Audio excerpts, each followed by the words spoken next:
കുട്ടികളുടെ ഒപ്പം ചേരുമ്പോൾ നമ്മളും കുട്ടികളാവും പറയല്ലേ, പക്ഷെ ഇതങ്ങനെയല്ല. ഞാനാണ് അവൾക്ക് മേടിച്ചു കൊടുത്തത്. നല്ല രസമുള്ള സംഭവമാണ് തോന്നി, അങ്ങനെ മേടിച്ചാണ്. 2 മേടിച്ചു പറഞ്ഞത് 63 എങ്ങാണ്ടായിരുന്നു. ഇതിനകത്തൊരു പേന കിട്ടും ഒരു ബുക്കിൻ്റെ ഒപ്പം, അതിനകത്ത് 3-4 പേജും ഉണ്ടാവും. അപ്പോൾ ആ പേനയിൽ നമ്മൾ വെള്ളം നിറയ്ക്കുക, വെള്ളം നിറച്ചതിന് ശേഷമാണ് നമ്മൾക്ക് ഇതിനകത്ത് വരയ്ക്കാൻ പറ്റുള്ളൂ. അവൾ ആദ്യം ഒന്ന് പൊട്ടിച്ച് വരച്ചെല്ലാം സെറ്റ് ചെയ്ത് നോക്കിയതാണ്, അതിന് ശേഷമാണ് എനിക്ക് തന്നത്. ഞാൻ പറഞ്ഞു എനിക്ക് വീഡിയോ എടുക്കുകയാണെന്ന്. എന്നാൽ ഓക്കെ ചിറ്റേ നമുക്ക് ഒരുമിച്ച് എടുക്കാമെന്ന് പറഞ്ഞ് പിന്നെയും കൊണ്ട് തന്നതാണ് ആൾ. അപ്പോൾ എങ്ങനെയാണ് ഇതിനകത്ത് ഈ പടം വരയ്ക്കണേന്നും ഇതൊക്കെ തെളിഞ്ഞ് വന്നേന്നുള്ള സംഭവങ്ങൾ ഇതിനകത്ത് കാണിച്ചിട്ടുണ്ട്. അതിനകത്ത് ആ ബോട്ടിൽ പേന തുറക്കുക, വെള്ളം നിറയ്ക്കുക, പടം വരയ്ക്കുക. കുറച്ച് കഴിയുമ്പോഴത്തേക്കും പടം അങ്ങോട്ട് ഉണങ്ങിപ്പോയിക്കോളും. നമ്മൾ ഈ സ്കെച്ച് അടിക്കില്ലേ പണ്ട്, അതുപോലത്തെ സെറ്റപ്പ്. കുറച്ച് വെള്ളം ചാടി പോയത്തേക്കും അത് ഇച്ചിരി ഒക്കെ ആയിട്ട് വന്നു തുടങ്ങി. പിന്നെ ഞാൻ ഒന്നേന്ന് അങ്ങോട്ട് തുടങ്ങി. ഇതിങ്ങനെ ഇങ്ങനെ ഇങ്ങനെ കാണിച്ചിട്ട് എന്ത് ചെയ്താൽ തീരണുണ്ടോ? എനിക്കും ക്ഷമയില്ല, എൻ്റെ കുഞ്ചിക്കും ക്ഷമയില്ല. പിന്നെ എന്ത് ചെയ്യാനാണ്?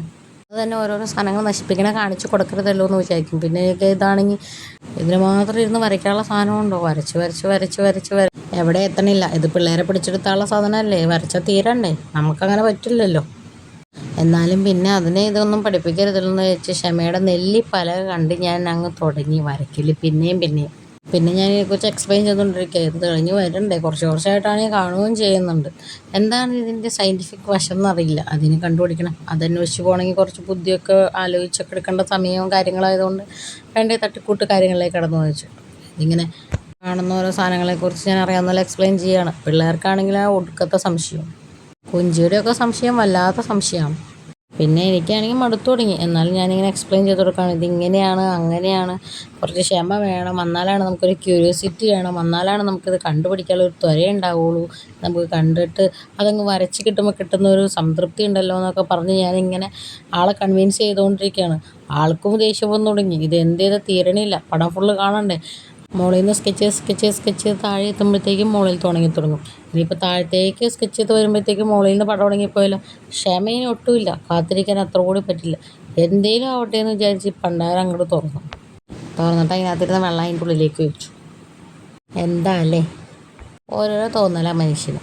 ഇങ്ങനെ ഇത് ശരിയായി വന്നപ്പോൾ എനിക്ക് കുറച്ച് സന്തോഷം തോന്നി. പിന്നെ ഞാൻ ആലോചിച്ചു, ഈ ബൊക്കെ പാടം അങ്ങോട്ട് വെള്ളത്തിൽ കുതിർത്ത് വെച്ചാൽ മതിയില്ലായിരുന്നു കുറച്ച് നേരം, അപ്പോൾ എല്ലാ പടങ്ങളും കാണാമല്ലോ. പിന്നെ കുറച്ച് വെയിലത്ത് വെച്ച് ഉണക്കിയെടുക്കാം.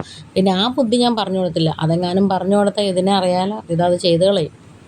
ആകെ 3-4 പേജുള്ളൂ, 2 ബുക്ക് ഉണ്ടായിരുന്നു. പക്ഷെ നല്ല രസമാണ് ഓരോ പടങ്ങളൊക്കെ കാണാനായിട്ട്. കുറച്ച് ക്ഷമയും സമയവും എടുക്കുന്ന കാര്യമാണെന്ന് ഒഴിച്ചാൽ ബാക്കിയെല്ലാം ഓക്കെയാണ്. പിന്നെ എല്ലാവരും സബ്സ്ക്രൈബ് ചെയ്യുക, ഷെയർ ചെയ്യുക, ലൈക്ക് ചെയ്യുക ഗൈസ്. ഈ കുഞ്ഞു കാര്യങ്ങളൊക്കെ ചെയ്യുമ്പോൾ നമുക്ക് വളരെയധികം സന്തോഷം തോന്നും. ഈ പിള്ളേർക്കുടെ കൂടെ കൂടുമ്പോൾ നമ്മളും പിള്ളേരായ പോലെ തോന്നും. എന്തായാലും ഇനി ആ കുഞ്ഞിക്കാലമൊന്നും തിരിച്ചു കിട്ടില്ല. ഇതുപോലെയൊക്കെ അങ്ങോട്ട് പകരം വിട്ടാം. അങ്ങനെ നമ്മുടെ കുഞ്ഞു ഉടായ്പകളൊക്കെ കുഞ്ഞിതിനും പറഞ്ഞു കൊടുത്ത് നമ്മൾ മുന്നേറിക്കൊണ്ടിരിക്കുകയാണ് ഗൈസ്. അപ്പോൾ അത്രേ ഉള്ളൂ. Tata, bye bye.